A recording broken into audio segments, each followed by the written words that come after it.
Señor Arredondo.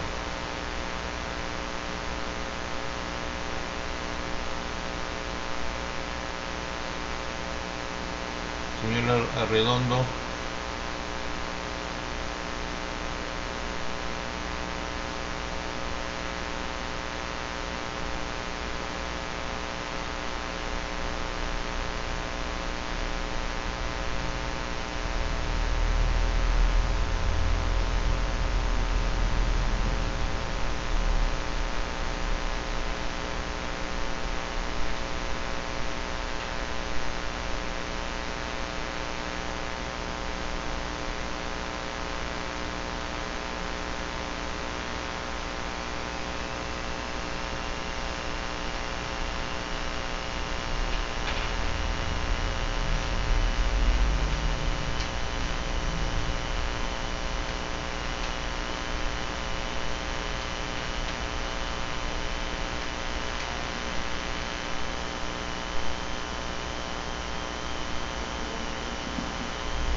Profe, buenas noches.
Señor Arredondo.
Bueno, de todas maneras se va a empezar con la clase.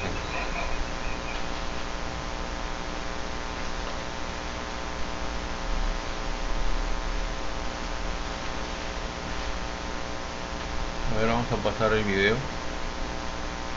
El día de hoy vamos a ver la sesión en lo que respecta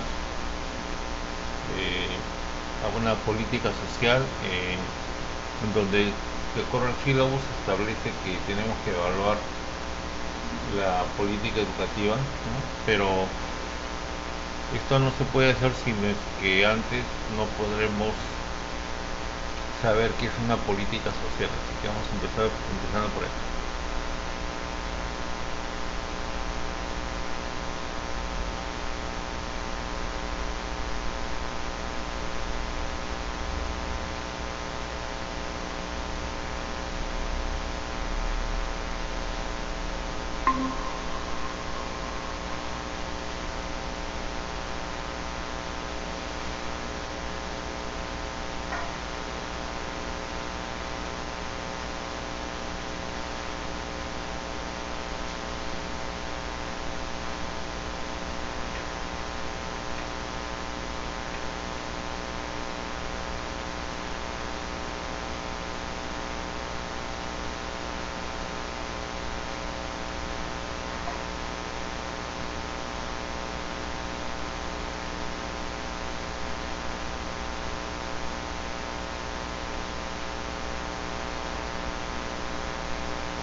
En el siguiente video hablaremos acerca de la política social, pero antes es necesario aclarar conceptos básicos. La política es entendida como una ciencia que busca el bien común.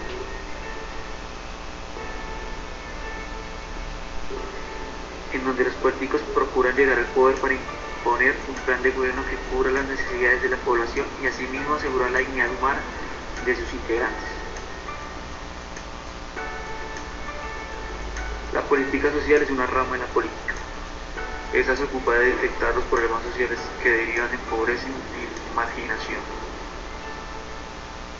como son las faltas de trabajo, de vivienda digna, de educación y de alimentos, entre otros.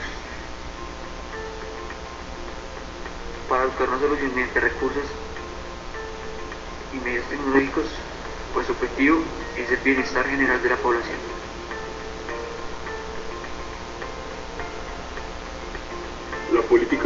nació a fines del siglo XIX en Europa,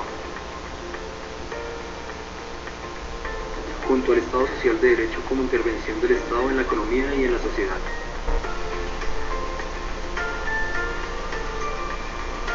Para impedir las injusticias que el modelo de Estado liberal sin intervenciones estatales había generado,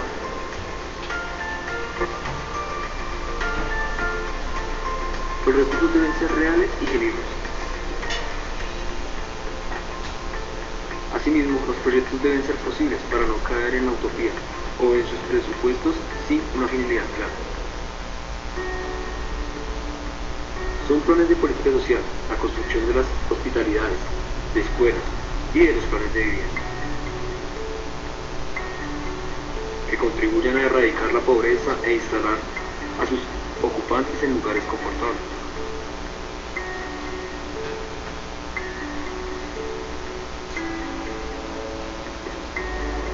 Las ayudas a familias pequeñas y numerosas también, con miembros de discapacitados, los planes de becas escolares, fomentar el empleo, el seguro de desempleo, entre otros. Así es entendida la política social, sin importar y sus funciones principales.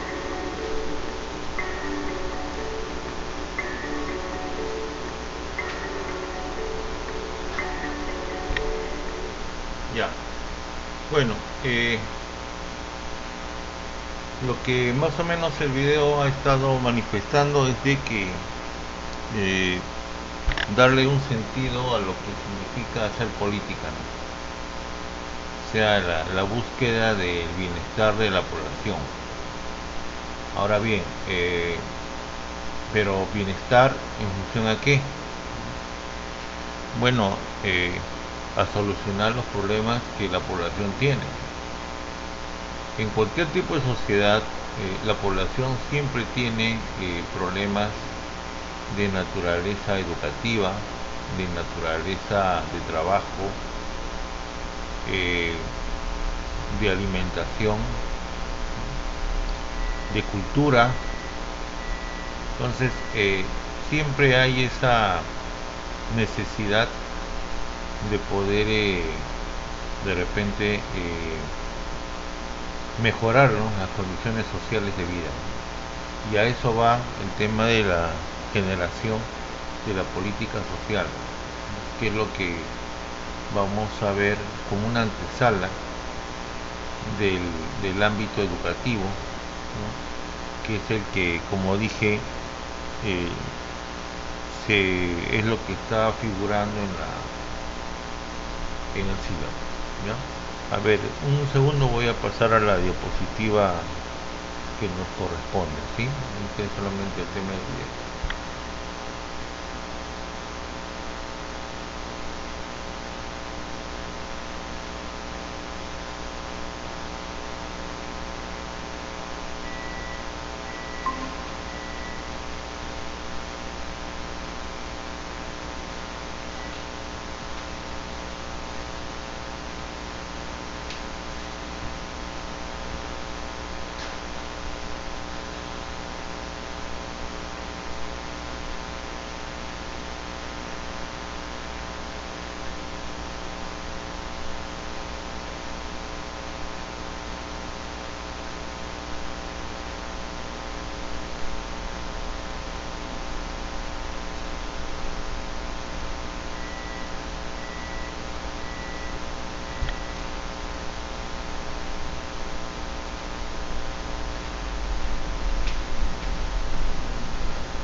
Ya. Bueno, entonces vamos a ver en qué consiste una política social. O sea, siempre toda persona tiene una perspectiva de derechos, lo cual sintetiza, digamos así, la necesidad de la aplicación de una política social. Es por tanto que esta digamos así, exige, ¿no?, la existencia de regulaciones, de sistemas, de entidades, ¿no?, que busquen el establecimiento de estos derechos, ¿no?, a fin de que se puedan crear oportunidades y fortalecer instrumentos dentro de un contexto de equidad y de integración social. En esto radica lo que llamamos política social. O sea, el Estado está, digamos así, destinado a crear oportunidades y a fortalecer la sociedad o la colectividad, generando equidad e integración social. Algo que de repente es un tanto contraproducente, ¿no?, a nuestra actual situación, donde vemos de que priman intereses de grupo para establecer esa tan ansiada equidad, ¿no?, que queremos lograr. Por decir, ¿no?, estamos en plena pandemia, aparentemente en indicios de la segunda ola, y no se están tomando medidas que permitan concretar o en todo caso, ¿no?, generar seguridad, ¿no?, a la colectividad, ¿no? Entonces son digamos así, formas que se están dejando que se están pasando por alto. Por decir, ¿no?, algo que de repente, ¿no?, estamos de repente a ver, algo que yo he podido evaluar, ¿no?, en lo que va en todo este tiempo, es que cuando se genera un contagio, o sea, cuando es la figura de generar un contagio, cuando se da cuando uno se contagia de persona a persona. O sea, que si usted está en un ambiente, por decir, cerrado, por decir de una manera, entonces es muy probable que se contagie, ¿no?, toda vez que en ese ambiente cerrado existan personas asintomáticas. Ahora, si todos borramos digamos así, el cuidado, ¿no?, de la utilización de tapabocas, por decir un ejemplo,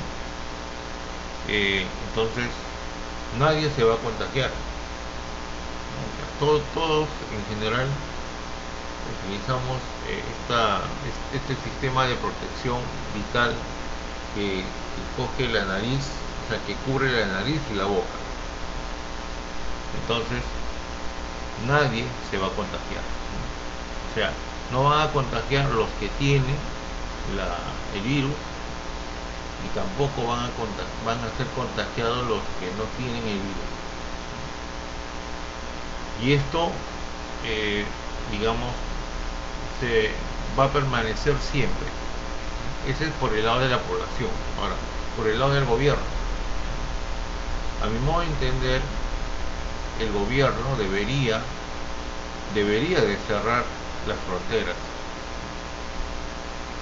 o sea, hacer un cierre total, ¿no?, como lo están haciendo otros países. como Japón, como Inglaterra, como Italia, ¿no? O sea, un cierre total, ¿no? No entra nadie, no sale nadie.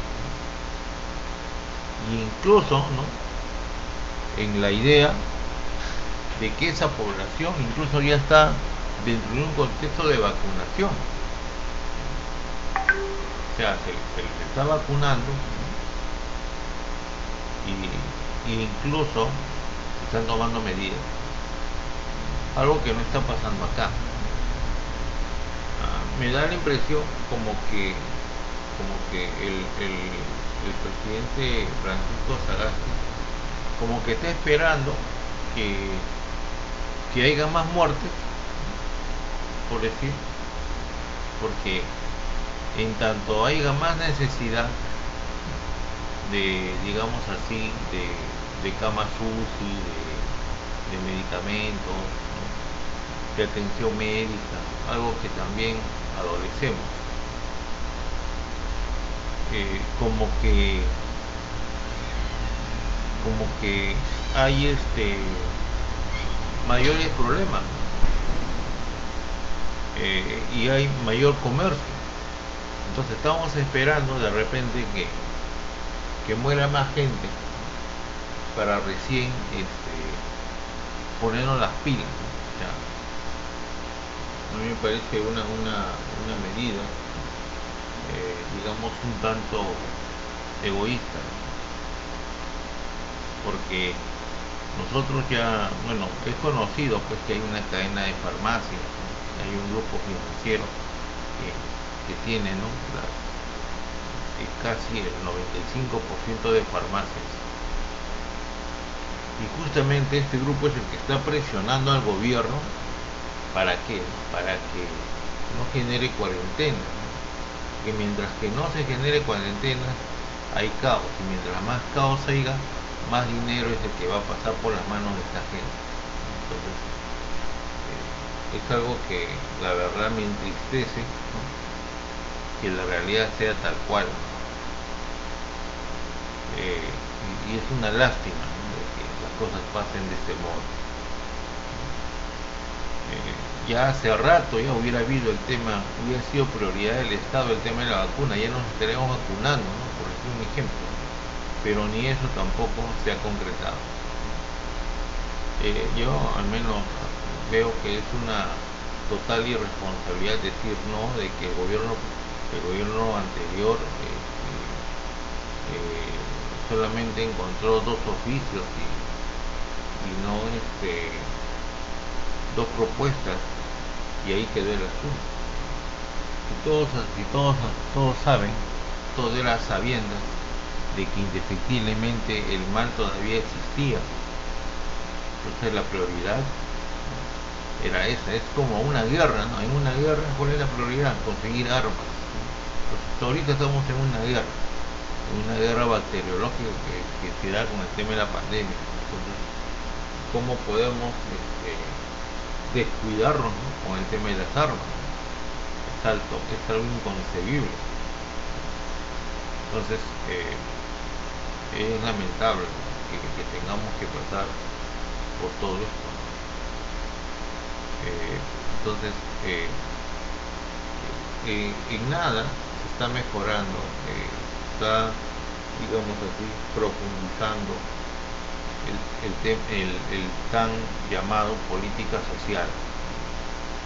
O sea, esa expectativa del derecho, ¿no?, el derecho a la vida, el derecho a la salud, que engloba nuestra Constitución, pues el Estado como que no la está, digamos, no está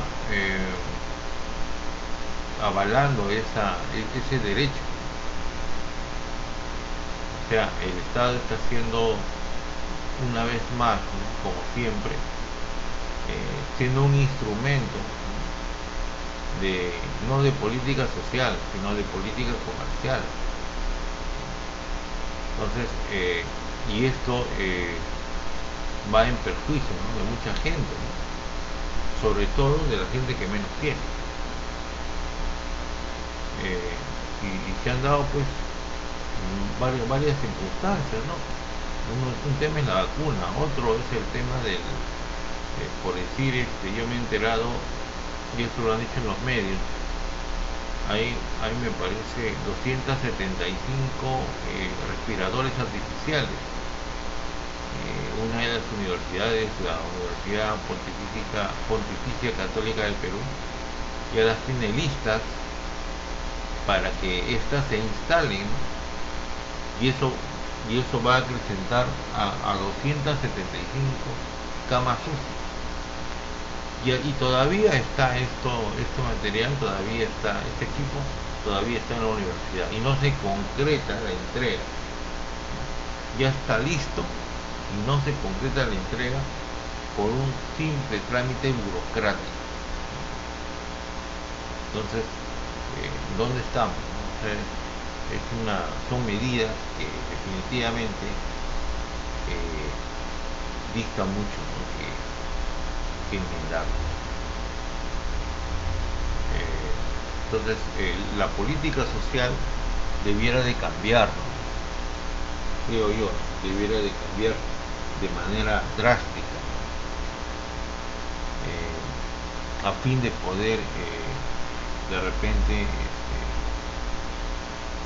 mejorar, ¿no? nuestra situación de vida.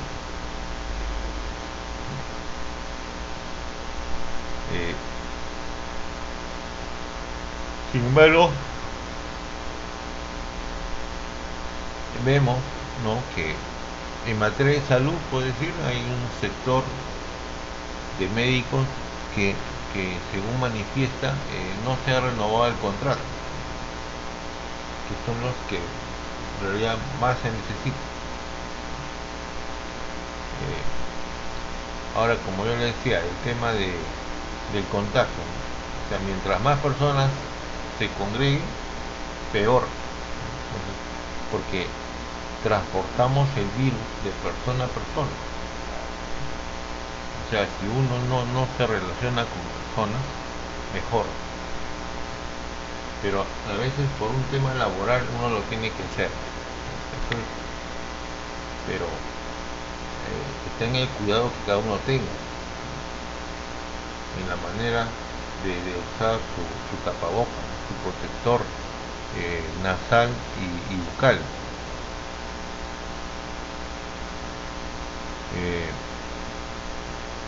Y ahora, y por otro lado, ¿no? Estamos nosotros mismos, ¿no? que no, yo a mi modo de ver, en nuestra sociedad hay mucha gente que ya está contagiada de manera y están teniendo, digamos así, una condición médica asintomática, o sea, son asintomáticos, o sea que tienen un escaso, ¿no? síntoma, ¿no? bastante leve, casi imperceptible, o sea, casi ni siquiera se dan cuenta, y son asintomáticos, por un lado, ¿no? Entonces, por otro lado,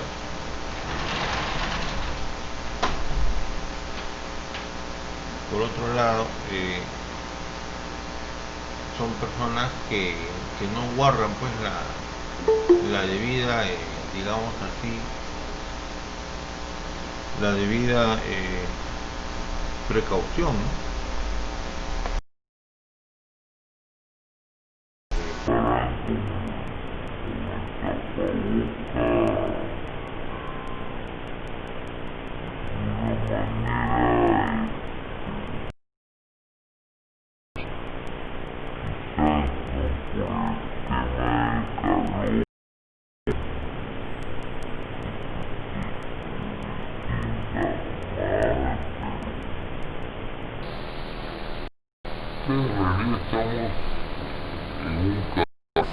Economista, Sí, sí, dígame. bueno, comenta de respecto, a ver, usted de repente sabe, o quería hacerle primero una pregunta, Sí, ¿cuánto es el ¿cuánto ha sido el PBI?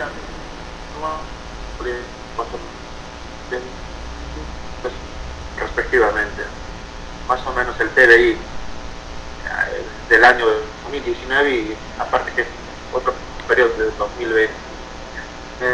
Bueno, no es por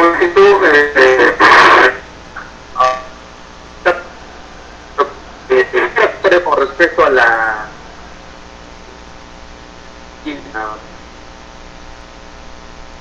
yo podría decirlo de repente que el Estado, como Estado, debería invertir el 20% del PIB en lo que es salud. Eso es lo que tengo, esa cifra es la que tiene que invertir. Pero sin embargo, a pesar de esta pandemia que hubo en el año 2020, no ha del 2% del PBI. ¿Qué quiere decir? Que, como usted indica, o sea, esto indica, o sea, todo esto es porque por el factor, digamos, cultural, o a qué se debe, o al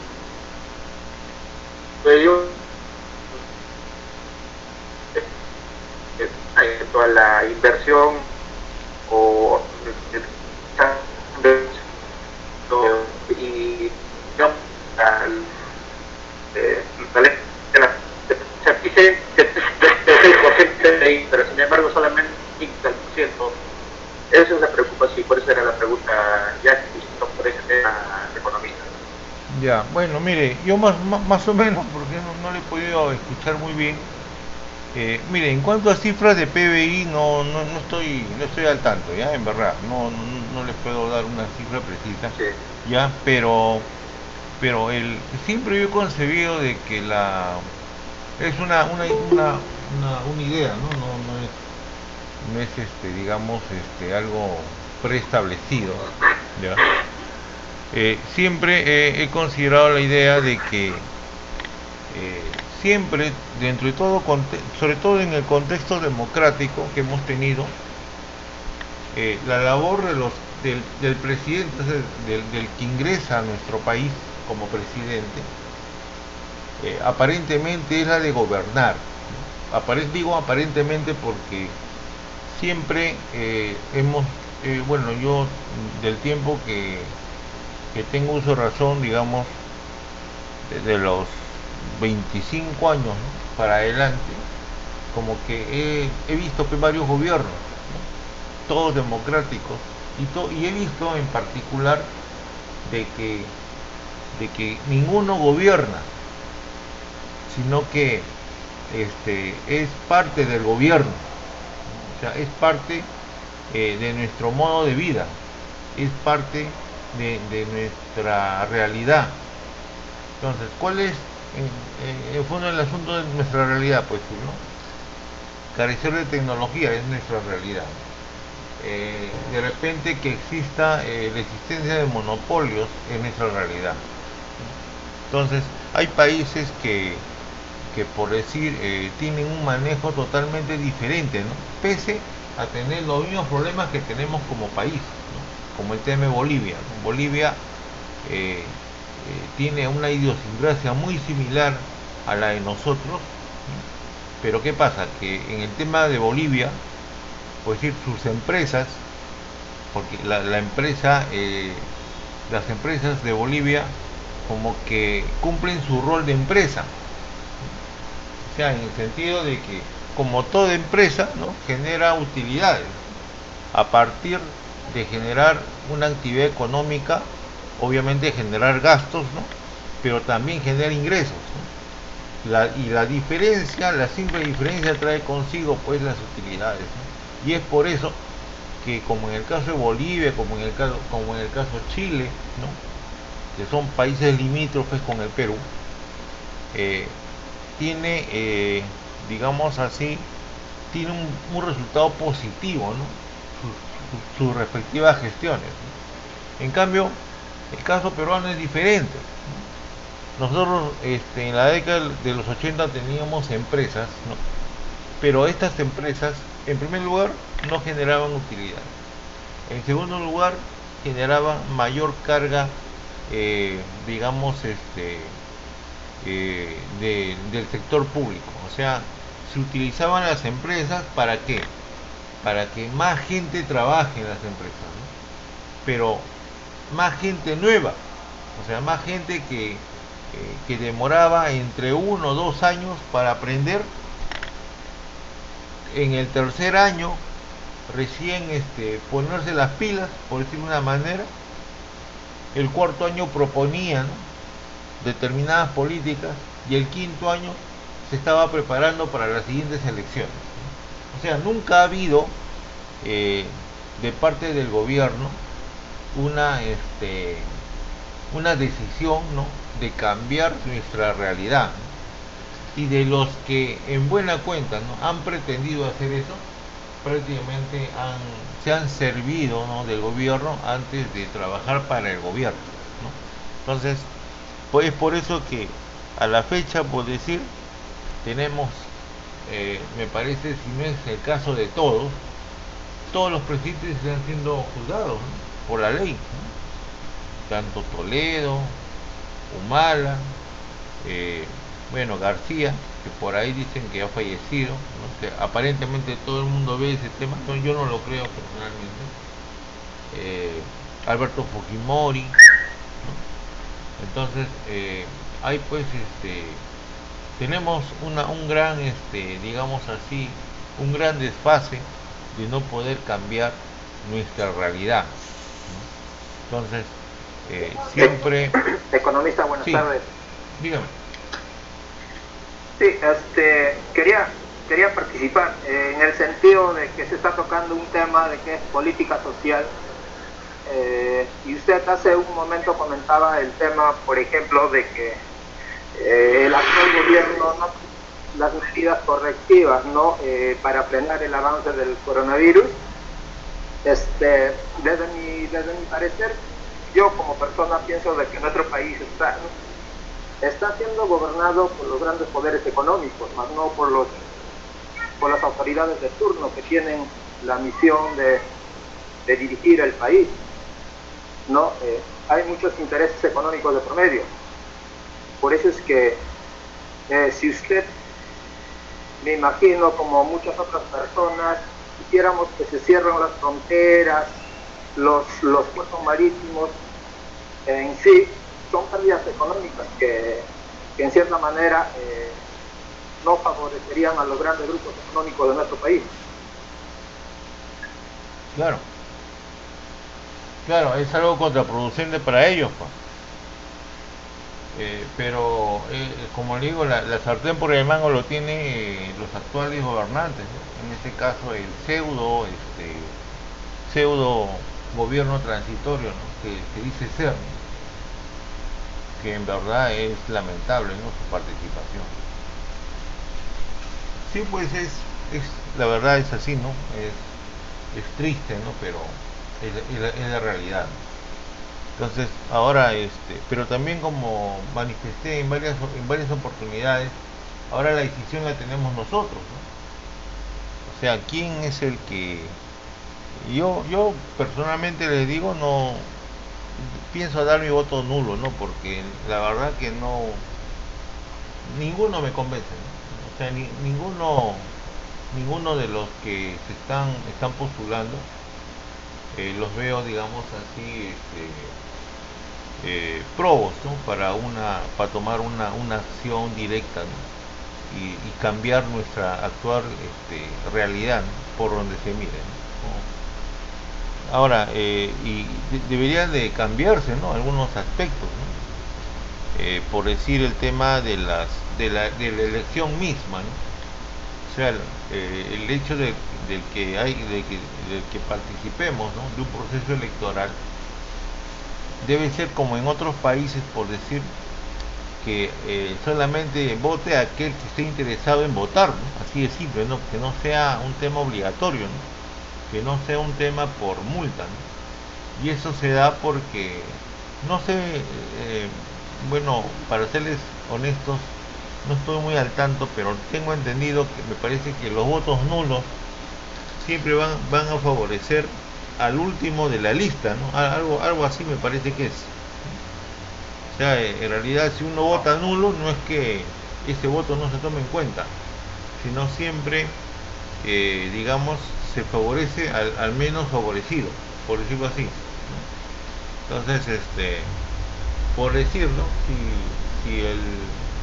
si el último pues, fuera, por dar un ejemplo, ¿no? Fuera de las filas de Acción Popular, por decir un ejemplo, y todo el Perú vota como nulo, pues ya tenemos nuestro próximo presidente, así nadie lo quiera, ¿no? Entonces, incluso, ¿no? El presupuesto que yo he escuchado, digamos, supeditado, ¿no? Al ámbito electoral, ellos están considerando en la posibilidad de una segunda vuelta. ¿Y cuándo se llega a una segunda vuelta? Cuando me parece que ninguno de los candidatos llegue a ocupar más de la tercera parte del electorado. Entonces, en esos casos, por decir, el que gane, por decir, tiene que sacar más de 10 millones de votos a su favor. Si es que no llega a cubrir esa exigencia electoral, pues simplemente se pasa a una segunda vuelta, ¿no? De entre los que han alcanzado el mayor nivel de preferencia. Ahora bien, pero ese es un tema, ¿no? O sea, eso justamente se da porque hay tantos que se presentan. Entiendo que son ahorita algo de 24 candidatos, me parece, y que obviamente pues, mientras mayor sean los que se presentan, los votos más se dividen, y es por eso que ahorita ya incluso se está llevando casi a la propuesta de que sea una segunda vuelta, ¿no? Todo esto es lo que está pasando, ¿no? No sé pues cómo será el tema, ¿no? Cómo nos desenvolveremos, pero lo cierto es que tiene que haber un cambio, y pienso que debe haber un cambio radical, ¿no? en todo este dilema de gobierno, ¿no? Bueno, esa es parte pues de la política social, ¿no? Que como estuve manifestando, es una perspectiva, ¿no? que tiene el ciudadano en que se cumplan sus derechos, ¿no? Pero esto está quedando en eso nada más, pues, ¿no? En perspectiva, ¿no? Porque no se está haciendo poco o no se hace nada, ¿no? sobre el particular, ¿no?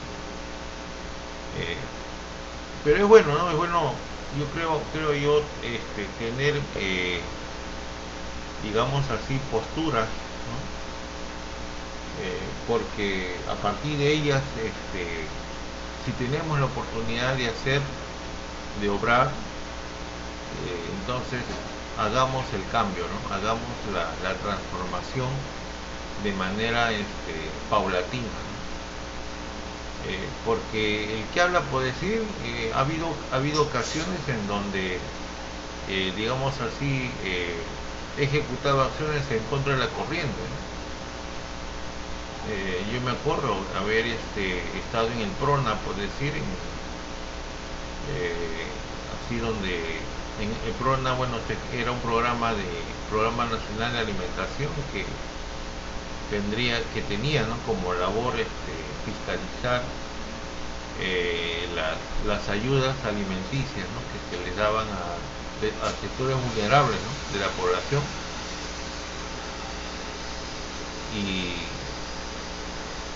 Y al menos me acuerdo que cuando la gente estaba destinada, ¿no? para viajar a Huarochirí, por ejemplo, ¿no? a desarrollar una labor de fiscalización, cuando a mí me tocó ir, me enteré de que mis mismos compañeros de trabajo años atrás, por decir,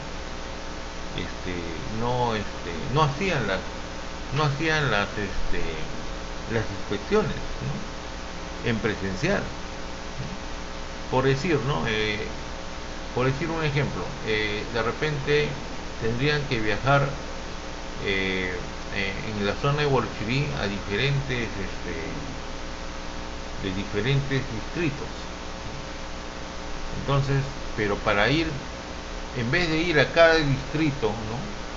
a chequear o a fiscalizar la cantidad de alimentos, las raciones, cuántas personas eran las que habitualmente consumían los requisitos, o sea, los alimentos, o sea, una serie de datos, ¿no?, que uno tenía que suministrar producto, ¿no?, de la encomienda de poder viajar y ir a los distritos y ver la realidad concreta.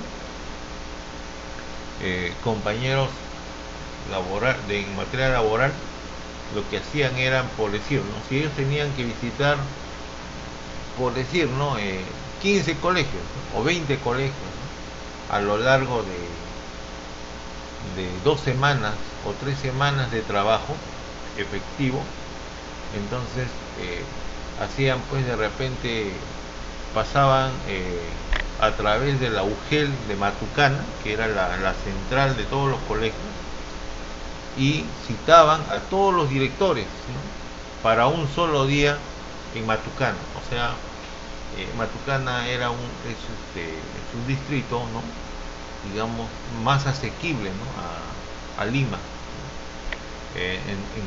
O sea, viajar, pues, a otro distrito, digamos, Huanza, de repente hay otros distritos, bueno, no me acuerdo, pero son varios, son cerca de 10, de 15 distritos. Entonces se daba una asignación, ¿no?, de viático para hacer esa labor, y el trabajador no hacía eso, ¿no?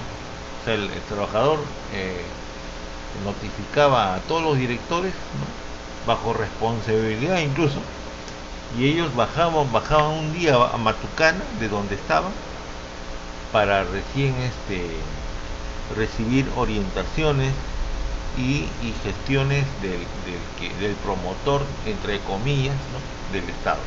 Entonces, eso era una situación, digamos así, bastante, ¿no?, irregular, ¿no?, bastante irregular. Y eso no lo hacían, pues, no era, pues, de repente algo esporádico, eso era siempre, ¿no? O sea, siempre se hacía así, ¿no? Siempre. Entonces, yo incluso, ¿no?, en mi informe, ¿no?, en mi informe de inspección, he puesto de manifiesto, ¿no?, esa condición, y nada, ¿no?, la gente igualita, un informe más, ¿no? Como dicen algunos, papel aguanta todo, ¿no? O sea, igual. Entonces, y eso es lo que creo yo que también a ustedes en algún momento, de repente, les tocará, ¿no?, de repente. O sea, es la única manera de hacer patria, ¿no?, de desarrollar actividades de la manera más pertinente, ¿no?, posible. Bueno, es así, pues, el tema. Ya. Ahora, entonces, por tanto, ¿no?, una política social es de real importancia, ¿no?, para la colectividad, ¿no?, en tanto que se deben de desarrollar prestaciones y protecciones sociales, ¿no? O sea, cuando hablamos de prestaciones, estamos hablando de aquello que todo ciudadano, pues, tiene derechos y deberes. Entonces, en tanto el ciudadano cumpla con sus derechos, obviamente, pero claro, cumpla con sus deberes, entonces el Estado debe sentirse obligado a generar una prestación, ¿no?, y de ser el caso, una protección, porque de esa manera se garantiza, digamos así, al individuo, ¿no?, al ciudadano, ¿no? O sea, si hablamos de prestaciones, por decir, podemos hablar, pues, del tema educativo, ¿no? Podemos hablar, digamos así, del tema de empleo, ¿no?, que de alguna manera tenemos cierta, digamos así, cierto resultado, digamos, circunstancial, ¿no?, a la realidad, ¿no? O sea, no se podrá garantizar, ¿no?, un trabajo permanente, ¿no?, a cada colaborador, pero al menos existe cierta, digamos así, cierto espacio, ¿no?, que pueda tener de repente una persona, ¿no? Para que se desempeñe de manera laboral.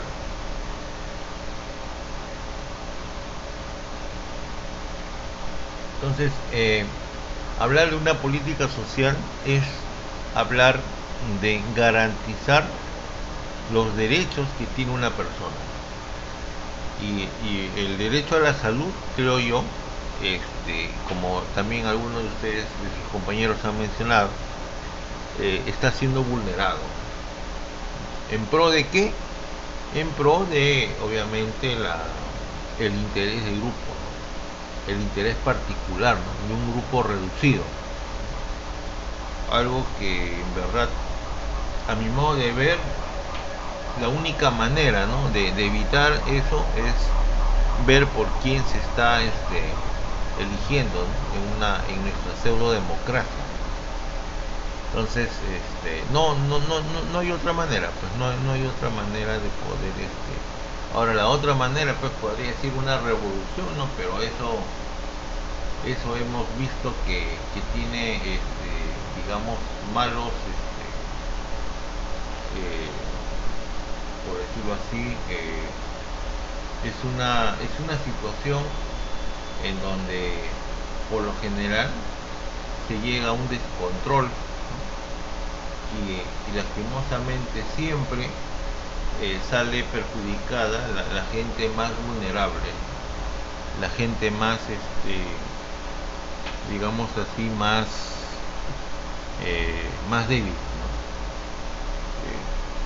Un segundo, señores, tengo que, un minuto solamente, ¿ya? Tengo que hacer una pequeña llamada. Un segundo.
Gracias más bien por el espacio.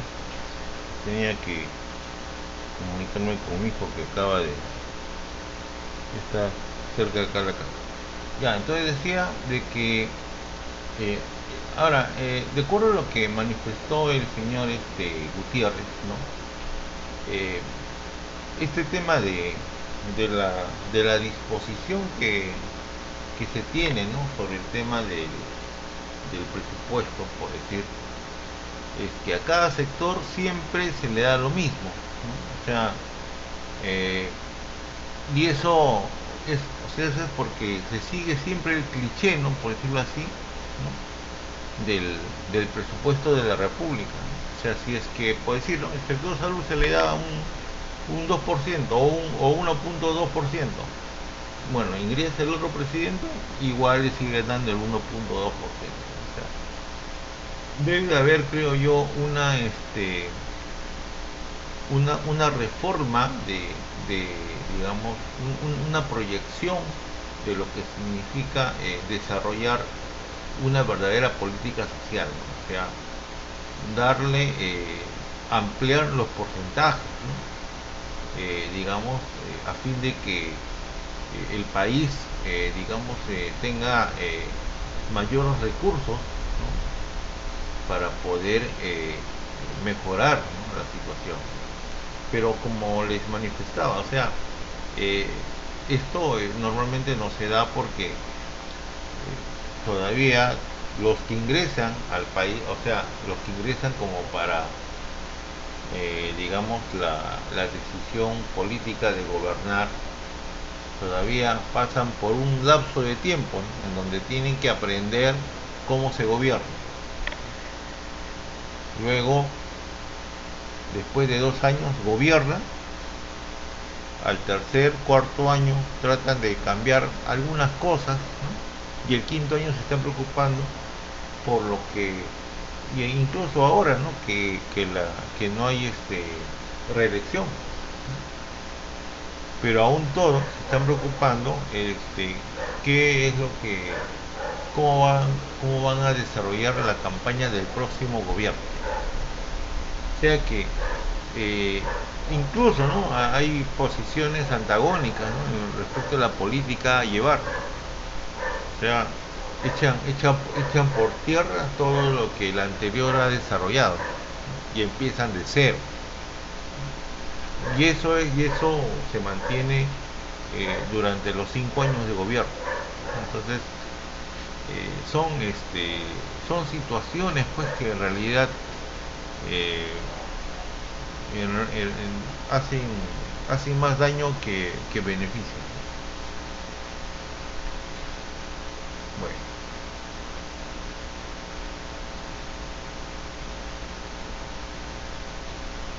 entonces la política social, ¿no? No es más que el conjunto de transferencias en la forma de recursos financieros, ¿no? O sea, en algunas cosas sí, digamos, se han manifestado y se han mantenido, ¿no? En realidad muy pocas, ¿no? Como el tema de la beca 18, ¿no? Que es, me parece, del gobierno del señor Humala, ¿no? Que donde no es más que transferencias, ¿no? De un dinero, ¿no? Para que gente de escasos recursos pueda acceder a una educación de calidad. Entonces, eso, por decir, sí es parte de una política social. Una política social también, pues, digamos, es la que, digamos, como que prevé o fiscaliza, ¿no? Las actividades que generen servicios, ¿no? En nuestro país, como ya se manifestó las entidades reguladoras, ¿no? Pero estas tampoco logran su cometido, porque no miden, o al menos no hay un resultado, digamos, a juicio de parte, ¿no? O sea, si es que, por decir, ¿no? Se me cobra de repente una tarifa muy superior a la que yo habitualmente estoy pagando en el servicio eléctrico. Entonces, la política que se establece en la actualidad es primero pagar y luego reclamar sobre lo que estoy pagando, ¿no? Entonces, ¿de qué vale que exista pues una entidad reguladora, ¿no? Porque su nombre se manifiesta de ese modo, ¿no? Regular, se tiene que regular, ¿no?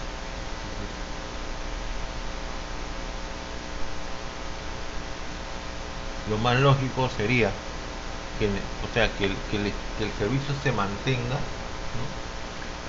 Que evaluar las causas por las cuales, ¿no? Ha existido esa anomalía, ¿no?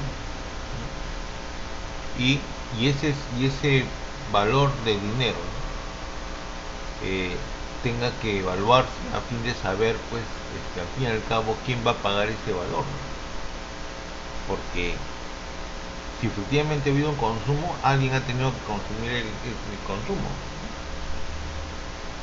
Y si se está sobrevaluando, entonces, si es que se está sobrevaluando, porque el sobrevaluar significa valorar un valor, ¿no? Por encima de promedio, o sea, sobrevalorar. Entonces, si eso se da, bueno, en definitiva, la empresa es la que tendría que sopesar esa sobrevaluación. Entonces, y debe de haber un trabajo, digamos, un poco más efectivo, ¿no? Pero todo eso lo que se está proponiendo viene más de una decisión política que de una decisión, digamos, popular, ¿no? Entonces, eso viene directamente del Ejecutivo, ¿no? O sea, si el Ejecutivo se tapa los ojos, los oídos y la boca, bueno, no podemos hacer nada, simplemente, ¿no? Bueno, deben haber también medidas reguladoras, ¿no? Distributivas y redistributivas de servicios en las áreas de salud, educación, seguridad social, vivienda, protección laboral y asistencia a las familias. Otro tema dentro de este contexto, por decir, estamos nosotros ya, ¿no? Digamos así, ya como gobierno, por decir de una manera, de manera intensa, ver el tema de las vacunas. ¿Cuándo llegarán las vacunas? Ya por ahí, ¿no? La ministra ha manifestado de que llegará un lote de vacunas, ¿no? Me parece cerca de algo de 4 o 5 millones de vacunas, me parece, en el lapso, ahora en esta o en la siguiente semana. Sin embargo, se dice, ¿no?, que van a ser los primeros que deben ser vacunados son el personal que esté en primera línea, ¿no? O sea, los médicos, el personal médico, personal enfermero, enfermera. Pero después de ellos, ¿quiénes serán? ¿Quiénes seguirán? Yo escuché incluso que la vacuna, en tanto llegase a nuestro país, iba a ser suministrada al personal médico, a las personas vulnerables, ¿no?, y nada más, ¿no?, y a los niños. O sea, los jóvenes no están dentro del contexto de la vacuna, aparentemente porque su resistencia es mayor, ¿no?, al problema. Entonces,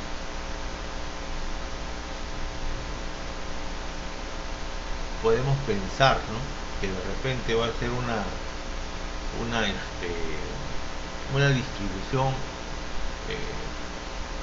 uniforme, ¿no?, de la vacuna, una distribución, digamos así, general, ¿no? Pero tenemos experiencias muy desagradables, ¿no? Puede ser el tema como lo hemos tenido con la prueba rápida, ¿no? Al inicio, en el tema de la prueba rápida, se supone que debiera tener la evaluación solamente el MINSA, y cuando, digamos, se agotó la dotación del MINSA, hubieron clínicas privadas que ofrecían el mismo servicio, pero obviamente a un valor mucho más elevado.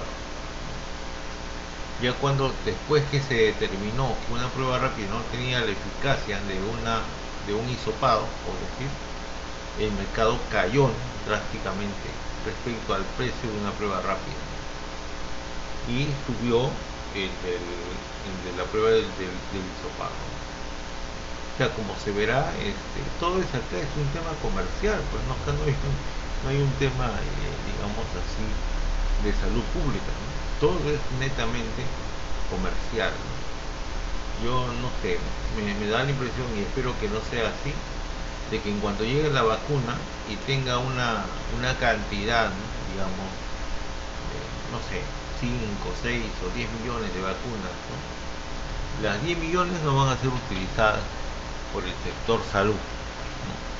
Sino solamente una pequeña parte, ¿no? Y las clínicas privadas van a conseguir esa vacuna y las van a ofrecer de manera particular, ¿no? O sea, con alto sobrecosto, ¿no? Como ha pasado pues, con la prueba rápida. Es posible que eso también pase con la vacuna, ¿no? Con la vacuna. Bueno, esperemos porque no pase a mayores, ¿no? Es lo que se quiere, creo. Por ello, dice, las políticas públicas sociales se ubican recientemente en función de derechos, adscripciones legales y políticas de acción positiva respecto de ciertas categorías de individuos y grupos poblacionales que por diversas condiciones económicas, sociales y políticas se encuentran expuestas a riesgos y contingencias y por lo tanto sujetos en regulación pública, transferencias o servicios. O sea, uno de los, digamos, de los sectores vulnerables, ¿no? Golpeados, ¿no? No solamente por la pandemia, sino por nuestra sociedad, es la gente de la tercera edad, ¿no? Por decir, es triste, ¿no? Considerar, pero también es cierto, es triste el destino, ¿no? Que tiene el trabajador, ¿no? en nuestro Perú.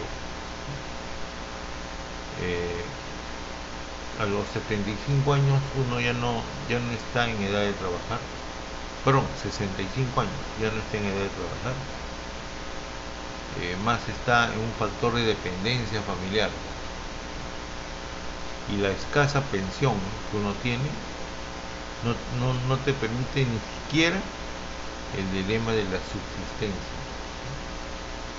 Entonces llegamos a niveles de sobrevivencia incluso, de tener pues, pensiones que bordean pues de repente los 100 soles, 120 soles, 150 soles.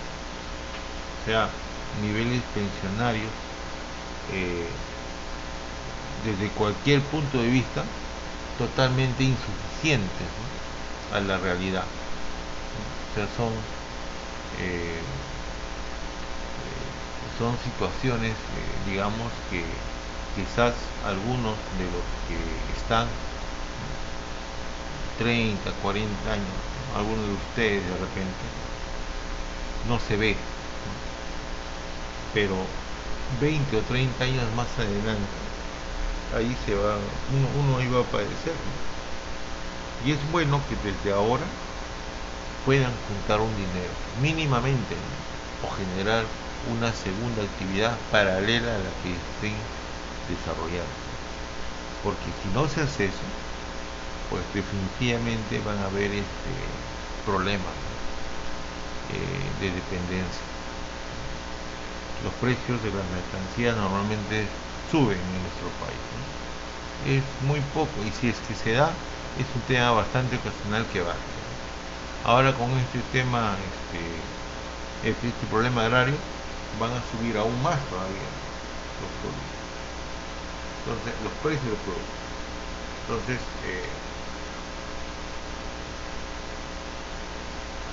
es una figura que, digamos, un tanto desalentadora, ¿no? El llegar a ser de la tercera edad. Si es que uno tiene también la suerte de llegar, ¿no? Porque este tema del COVID, por decir, está afectando directamente a la gente de la tercera edad.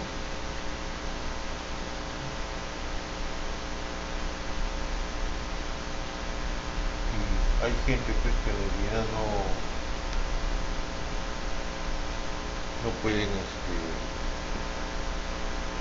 no pueden subsistir por las condiciones, digamos, de salud que tenemos, ¿no?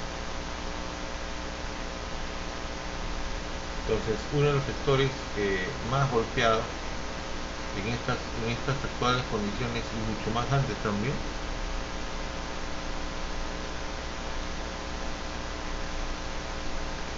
es el sector del adulto mayor, ¿no?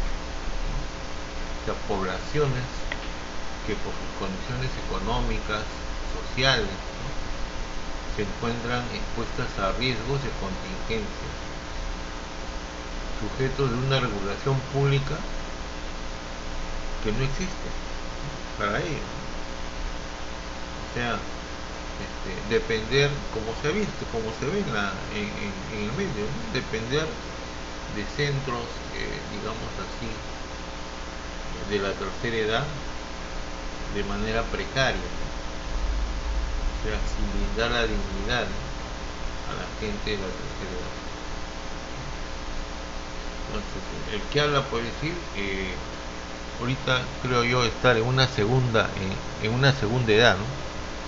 Los 55 años. Por eso que yo al menos me perfilo en que al llegar a la tercera edad no pasar o no padecer, ¿no? de las dificultades que pasa actualmente mucha gente, ¿no? en esa condición. Entonces, vivir o sobrevivir en una pensión ahora, ¿no? es bastante, digamos, es bastante precario, ¿no? es bastante ínfimo. Depender de una pensión, ¿no? Y ahora, ¿no? más que nunca, que incluso actualmente el sistema pensionario de la ONP está siendo cuestionado, ¿no? por obvias razones, ¿no? de no poder mucha gente, ¿no? solventar sus necesidades en función a los dictámenes que el gobierno incluso se niega a cumplir, ¿no? Todo porque hay un sector que presiona a fin de no poder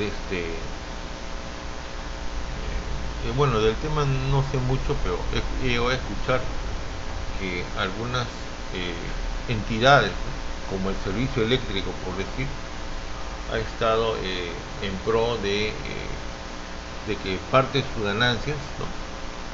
deberían de canalizarse a los beneficiarios de la ONP, pero coyunturalmente no se hace, ¿no? y esas ganancias nunca llegan.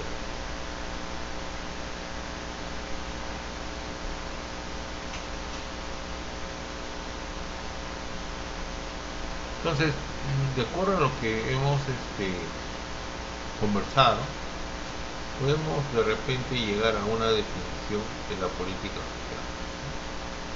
Es una intervención deliberada del Estado para redistribuir recursos entre sus ciudadanos con el propósito de alcanzar un objetivo de bienestar. O sea que acá hay un tema de redistribución, y en base a este concepto podemos concluir que en tanto hemos tenido vida republicana, nunca ha existido una política social. Eso es lo que en parte preguntó el señor Gutiérrez por acerca del reparto del PBI.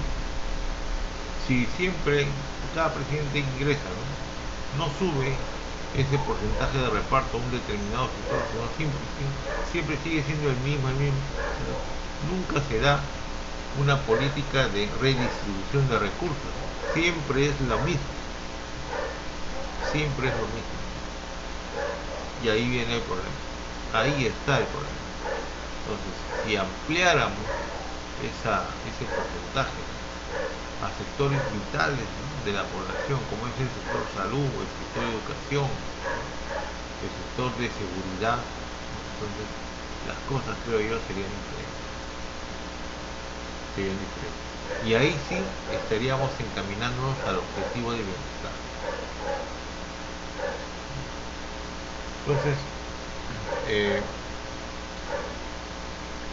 la política social que permite la redistribución persigue de repente algunas acciones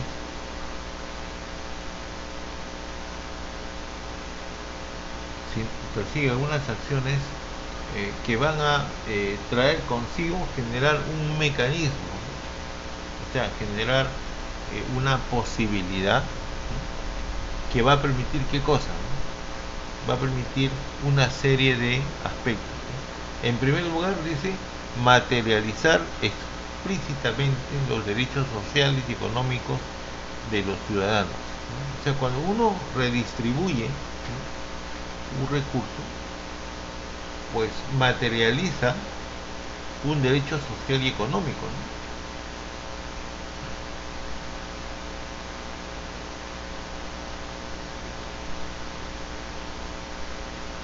Es como decir, el personal por hora extra se le paga el doble, por eso un ejemplo, y se le paga por hora extra el personal médico sobre todo, se le paga doble y se le paga de repente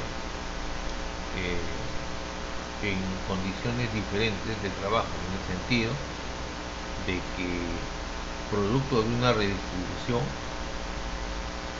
el sector tiene más ingresos y puede permitirse de repente pagar esas horas extras fuera digamos del periodo respectivo de un mes. Entonces eso sería una gran ayuda, ¿no? ¿Por qué? Porque yo voy a recibir un dinero, o sea, si es que hago horas extras, recibo un dinero no a fin de mes, sino a mitad de mes, ¿no? Y eso me permite sufragar gastos, me permite tener tranquilidad, me permite desarrollar mis actividades de la manera más adecuada posible. Pero se da ¿por qué? Porque se incrementa el presupuesto del sector. Pero cuando no hay ese incremento, ahí viene el problema. Ahí viene el tema de que mi hora extra de repente si es que se toma, el resultado no lo voy a tener en el momento o en el más breve plazo, sino lo voy a tener a fin de mes. Entonces como que se está desgastando la labor del trabajador. O sea, no hay una materialización explícita, ¿no?, del derecho social o económico.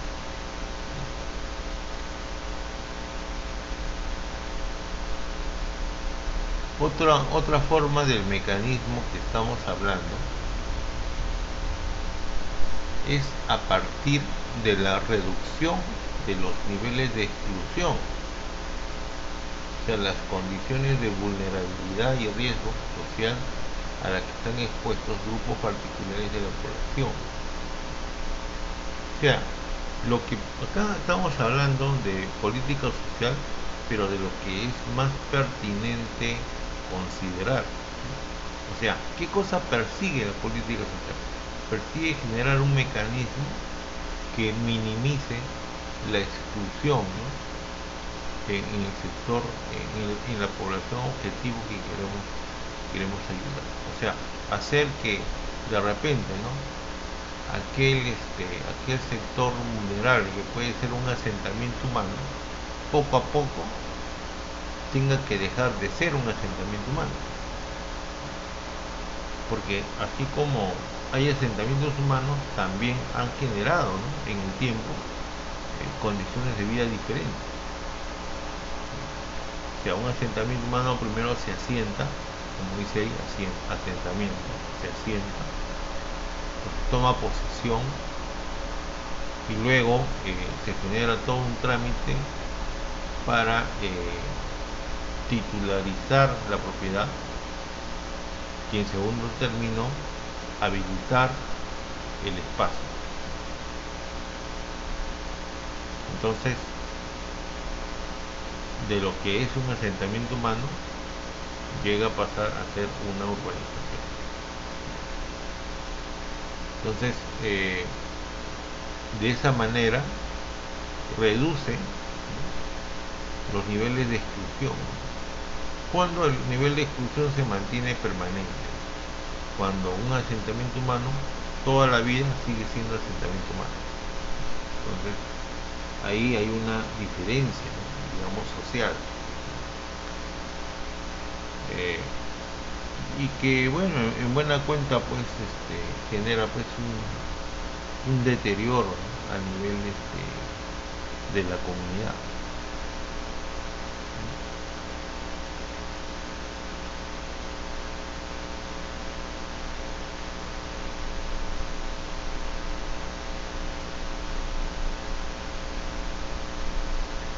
En otras palabras, la política social adquiere hoy en día, además de su función distributiva o de intervención para contrarrestar las fallas del Estado, una función integradora de los derechos de bienestar. O sea que no solamente aquece temas de redistribución, sino de integración de los derechos de bienestar. O sea, doy un dinero, ¿no? para transferir beneficios, haciendo que la gente que se beneficie, ¿no? de dicha transferencia tenga que cambiar su realidad, ¿no? a fin de que se puedan unificar, ¿no? a un sector, digamos, igual o superior, ¿no? en el que vive. De esa manera se reduce la exclusión y se adiciona un sector quizás mayormente productivo.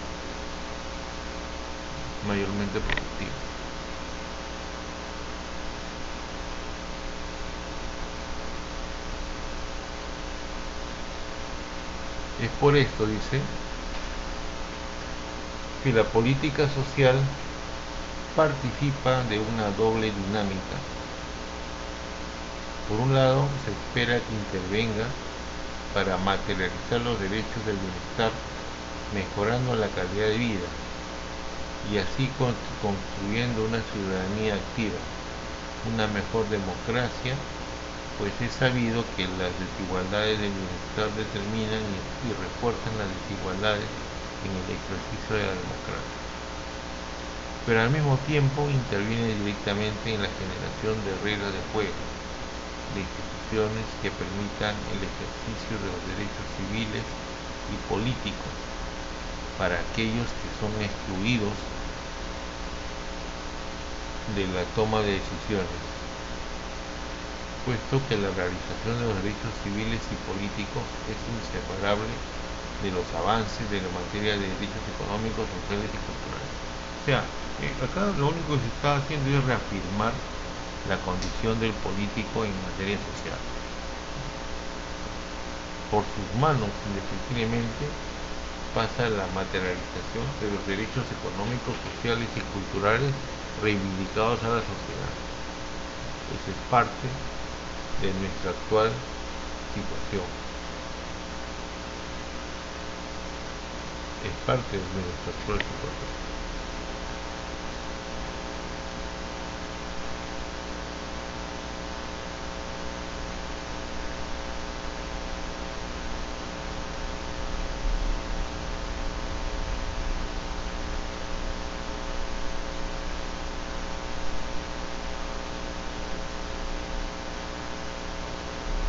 Ya.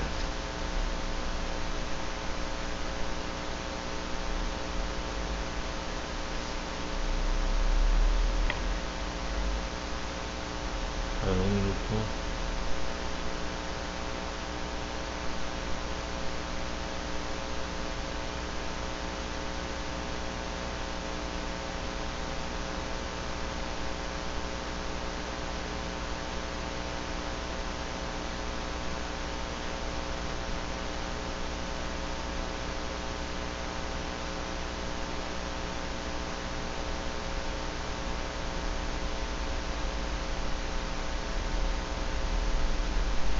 Dice que la política social se sitúa, dice, en una tendencia conceptual, según la cual, y desde el concepto de ciudadanía, opone a la dominante política social, asistencial, clientelista, supuestamente compensadora de los ajustes económicos y altamente sensible al ciclo electoral.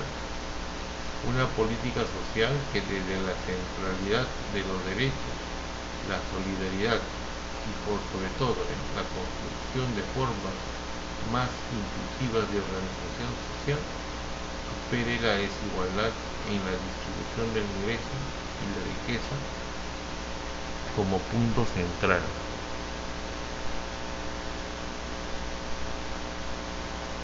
O sea, acá pues obviamente se está tomando en cuenta el aspecto democrático, ¿no?, como un elemento que va a permitir el desarrollo social, ¿no?, en función de la política. Pero es una posición pues obviamente netamente de gobierno, ¿no?, porque vamos a suponer de que se tenga la misma intención desde el punto de vista de una dictadura, como puede existir, ¿no?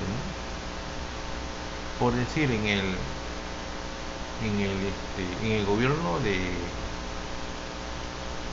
presidente Juan Velasco Alvarado, por decir, al hacer esta reforma en el sector agrario, lo que ha provocado de que el trabajador reciba un porcentaje, si más no recuerdo, creo que es cerca al 8% de las utilidades de las empresas agroindustriales.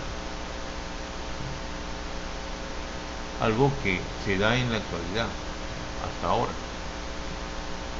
Pero obviamente no con todos los que trabajan en una empresa agroindustrial, sino solamente con el personal de planilla. Por eso es que venía el tema este de la tercerización que se está dando. Porque a esa gente que está dentro de la tercerización no le llega nada de ese logro gubernamental del 8% sobre la sociedad. Porque eso originalmente fue un logro del gobierno, que se les imponía a la clase empresarial, pero que en la práctica no es exigible, y por tanto el trabajador al cual se somete a una tercerización no llega a cubrir ese dinero, no le llega a cubrir dinero. Entonces o sea, esto por eso es que en parte dice que el único medio, ¿no?, viable para este tema de transferencia viene emanado del gobierno político, ¿no?, del gobierno político democráticamente hablando, o sea, de entre comillas, digo así, la voluntad popular. la voluntad popular. Entonces, esta es una manera, pues, de repente de expresar la política social. Es una manera de expresar la política social.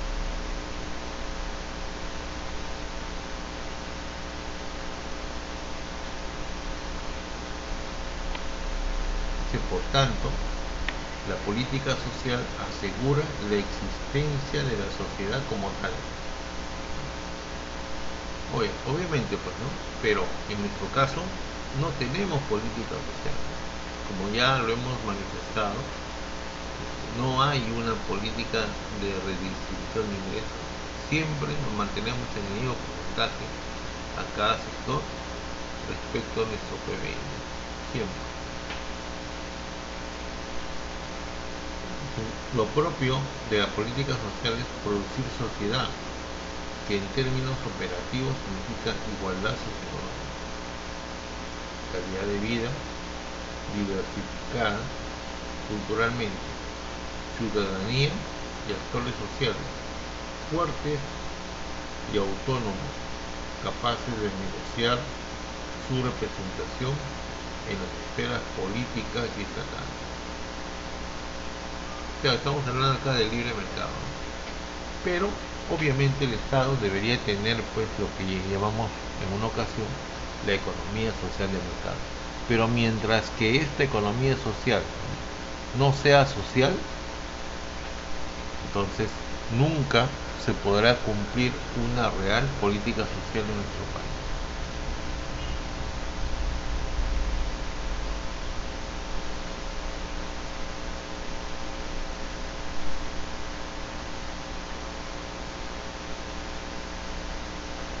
Entonces, para el tema ahora de la política educativa, ¿qué cosa debería existir de lo que hemos estado hablando?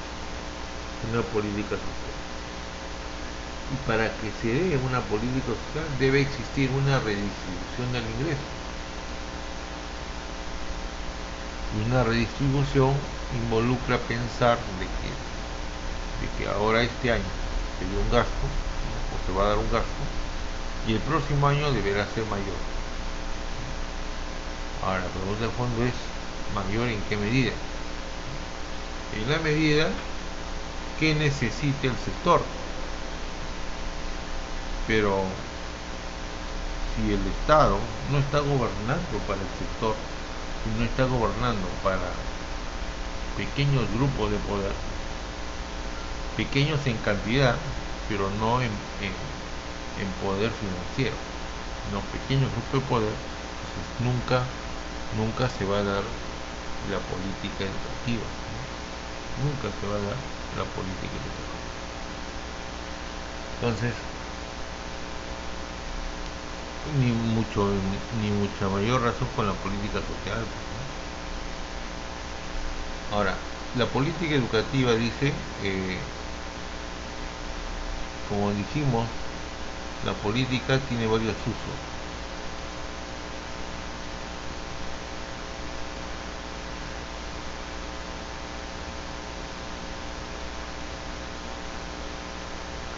La noción de política tiene varios usos. Puede aludir al gobierno de un Estado. Entonces, puede ser un uso, ¿no? el tema político. A la actividad, otro uso dice, a la actividad desarrollada por quien administra los asuntos públicos, o las directrices que orientan al accionar, o el modo en que se utilizan los medios para cumplir con el objetivo. Entonces, en el ámbito educativo, en tanto, es un adjetivo que refiere a aquello vinculado a la educación, la enseñanza o la instrucción. Un proceso educativo apunta al desarrollo de las facultades del individuo a través de la transmisión de saberes y valores. Un proceso educativo apunta al desarrollo de las facultades del individuo.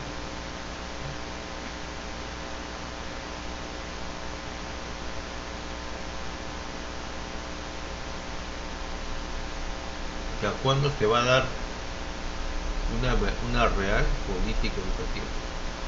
Cuando el nivel de aprendizaje a lo que se le está enseñando cumpla con generar una facultad al individuo. O sea, permítale al individuo afrontar su realidad de manera debida. Ese es otorgarle facultades al individuo.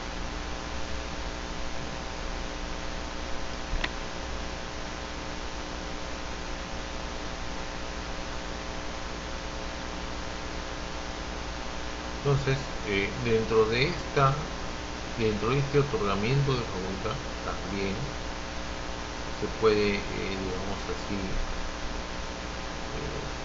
enmendar o mencionar de manera aproximada lo que significa una política educativa. Conjunto de las acciones del Estado que buscan optimizar las prácticas llevadas a cabo en el ámbito de la educación. O sea, acciones que permiten optimizar, o sea, hacer que la actividad sea más óptima. Es lo que se quiere, ¿no?, en la política, ¿no? Hacer que la actividad sea más óptima. Por eso dice que la política educativa es una herramienta que tienen los gobiernos para involucrarse en el modo en el cual se producen y distribuyen los conocimientos en una sociedad. Y acá pues esto obviamente tiende a generar, digamos así, una incongruencia, ¿no?, social, ¿no? Bueno, en buena cuenta, hemos, digamos así, salvado, ¿no?, de repente algunos colegios,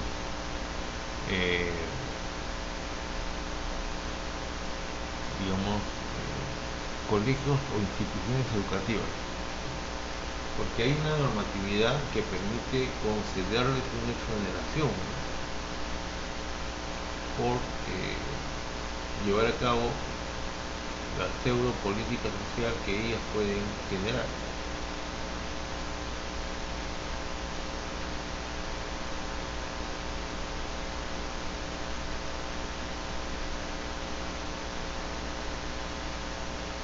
Y dentro de ello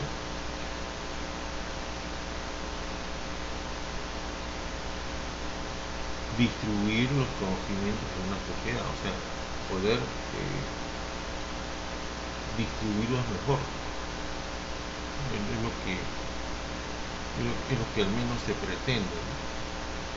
Por eso es importante tener en cuenta que el acceso a la educación es un derecho humano que a todos los estados deben garantizar. O sea, mientras más derechos, o sea, mientras más se garantice, ¿no?, el acceso a la educación a las personas, va a ser mucho mejor. Va a ser mucho mejor. Por tanto, la Declaración Universal de los Derechos Humanos establece como requisito indispensable que la educación debe ser gratuita y obligatoria, ¿no? Es lo que se manifiesta, ¿no? Sin embargo, sabemos que eso no es cierto. O sea, si hablamos de la gratuidad y la obligatoriedad, entonces estamos hablando obviamente de que no estamos hablando del Perú, definitivamente, porque como todos sabemos hay colegios particulares.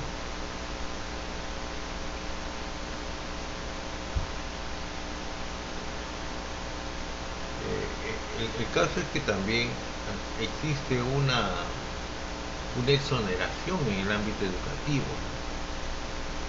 O sea, la generación de un colegio, por decir, lleva consigo la exoneración a fin de que el Estado, perdón, la SUNAT, en representación del Estado, no cobre algunos derechos, ¿no?, que le son exonerados cuando uno genera una entidad dedicada a la actividad educativa. Entonces, por un lado, yo genero derechos para el desarrollo de actividades económicas destinadas al tema educativo. O sea que estoy intensificando, por decir, la política educativa a través de la entidad privada.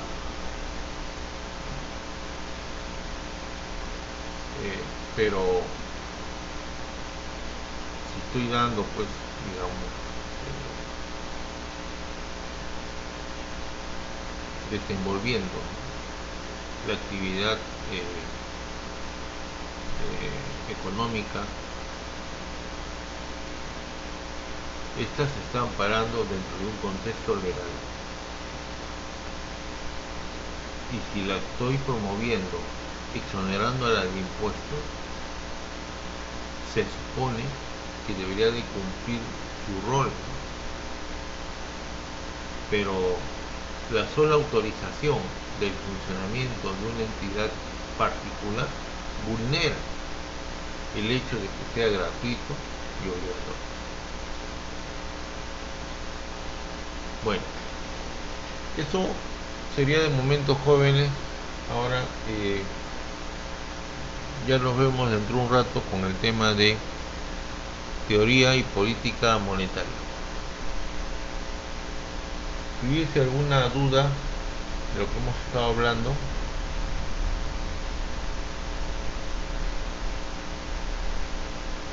o alguna observación de repente,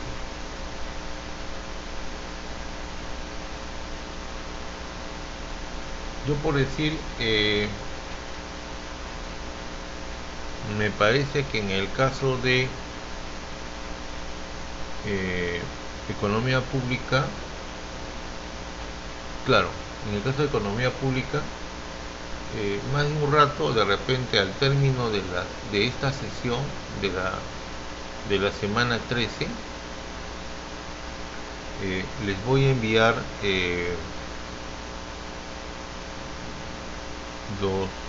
los promedios a los cuales ustedes se han hecho acreedores de sus respectivas tareas. ¿Ya?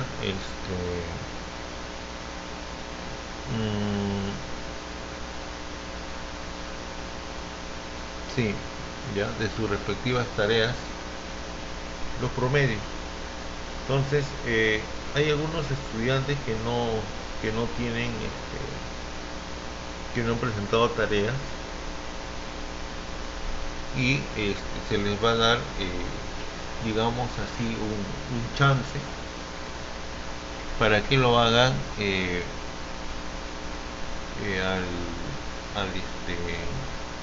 me lo hacen llegar a través del WhatsApp, de WhatsApp grupal, o directamente a mi celular a través de WhatsApp. Ahora, lo que sí es bueno considerar en este tema, que como ya se evaluó,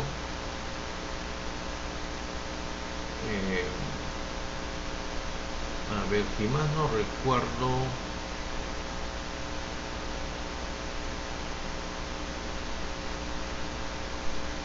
en el caso de ustedes, me parece, su tarea todavía vence el 9 de enero. Claro. O sea, la semana 12 todavía vence el 9 de enero. Pero hay otras tareas de la semana 10 y 11 que no han sido entregadas. Entonces, esas tareas también tienen plazo hasta este sábado. Pero obviamente, digamos que ustedes pueden entregarlas al sistema o a mi correo, no sé, como ustedes gusten, pero no van a tener una nota probatoria porque ya pasó su fecha de presentación. Entonces no se le puede poner nota probatoria.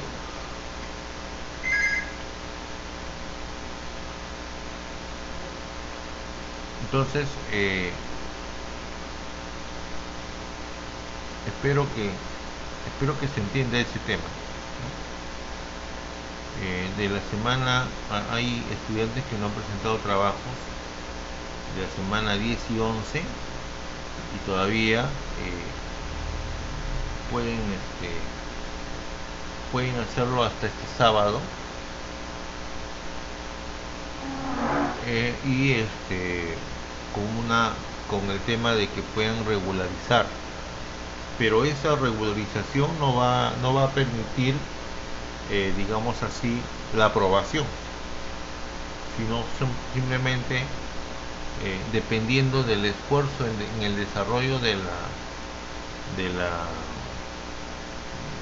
tema o de la tarea, puede como máximo tener un 0,8, por decir un ejemplo, o si uno lo presenta sin ningún esfuerzo, con un esfuerzo mínimo, puede tener 0,5. Pero en cualquier caso, del 0,5, el 0,2 o el 0,8, de todos modos es un apoyo el sentido de no consignarle 0,0, porque tengan en cuenta que su nota promedio su nota de tareas es un promedio, ¿no? Y mientras mayores cantidades tenga, mejor, ¿no? Obviamente, si tiene 0, eso va a reducir, ¿no? Así que por favor, en lo que corresponde a la semana 10 y 11, los estudiantes que no han presentado sus tareas tienen plazo hasta este sábado para presentar sus tareas, ¿ya? Obviamente, al término de la de la sesión de teoría y política monetaria, voy a presentar un Excel donde se va a consignar esta información de saber quiénes son los que han presentado y quiénes no. ¿Ya, señor? Ya. Nos vemos dentro de un ratito en teoría y política monetaria.